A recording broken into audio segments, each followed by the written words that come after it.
I spoke with political scientists at UNL and UNO who explained how we reached our current political climate. Politics leading to violence is nothing new. A number of assassinations of well-known political figures, John F. Kennedy, RFK, Martin Luther King. Political science professor Kevin Smith says we're in a time of high tensions.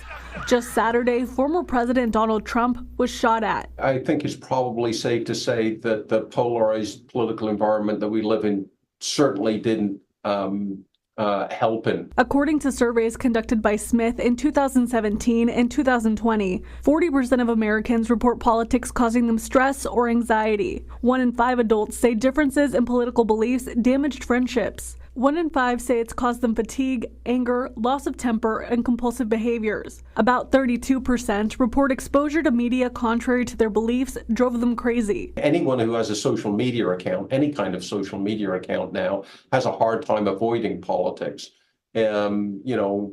News stations are now 24/7.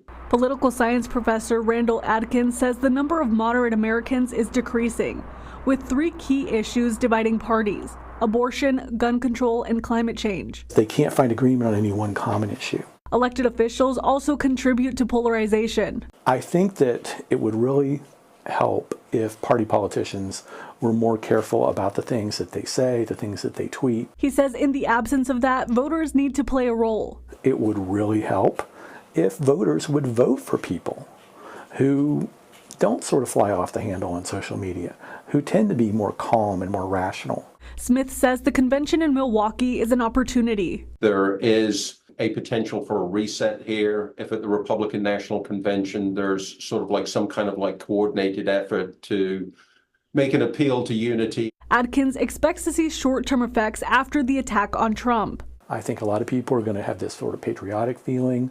We're going to head into the conventions. They're going to feel really good. The politicians are probably all going to behave themselves for a little while. But come Labor Day, he predicts a return to normal as politicians rally voters. Smith says people can also work to bridge the divide by talking with people with differing opinions, consuming more than one media source, and not immediately reacting to strong emotions. Back to you.